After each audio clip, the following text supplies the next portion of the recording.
ជួយលើកបាយលើកម្ហូបមកលើកតែចានមកងាប់ប្រពន្ធខ្ញុំក្រោយជេរផុយអើយទ្រាំតោប្រពន្ធឯអ្នករើសទេហើយបានហូបបាយកូនអានេះហើយឆ្ពិនអាងឪ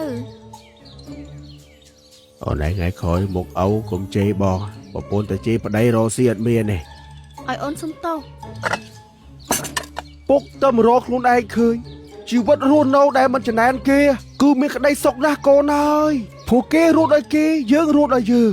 បាទអូយូរឲ្យឯងបើគិតចឹងមិនដឹងក្តីសុខប៉ុណ្ណាឯងអេ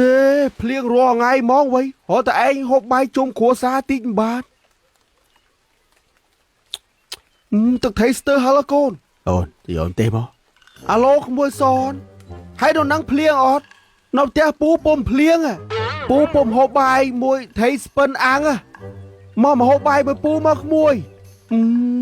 សម័យនេះហើយនៅអាមេរិកឆ្ងាយអីក្មួយជាយន្តហោះមកវូមកពូនិយាយមែនហ្នឹងហើយទុកឲ្យក្មួយសនមួយមកក្មួយចាំពូទុកឲ្យមួយអូនៅអាមេរិកមិនមែននៅត្រឹមពេញទេណាហើយផឹកមិញហ្នឹងពូបានទិញកាទៀវឲ្យអំជើបឲ្យនឹងប្រគុកហែងអូផ្ទះគាត់នៅតែប៉ុណ្ណឹងគួរដិតគាត់ណាក្មួយអើយអ៊ីក៏ច្រាស់ធំមកម៉ែត្រីមួយស៊ីមួយម៉ាត់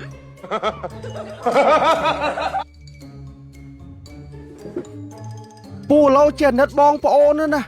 ជាពិសេសអំជើបហែងអូពូណិតណាក្មួយអើយបើខ្ញុំអត់ទាន់អស់បាត់នេះអូឡៃយីទូសាប់អត់មើលប្តីខ្ញុំផងថៃឆ្ពិនមួយលេមួយម៉ាត់អូនហើយអូគាត់ហេថាអសនហេថាអសនហេមិនធ្វើចឹកអសនបងអូគាត់មិនណាហេចុះអត់ទេក៏រងថ្ងៃក៏អត់កាត់បែអសនធ្វើតែពូមួយបានហើយអូទៀតតែនិយាយឲ្យមិញអត់អីផ្ទះហ្នឹងធ្វើគាត់ធ្វើចុះតែពូនេះកំងមកឲ្យអូខេបងបាទបងបាទបងបាទ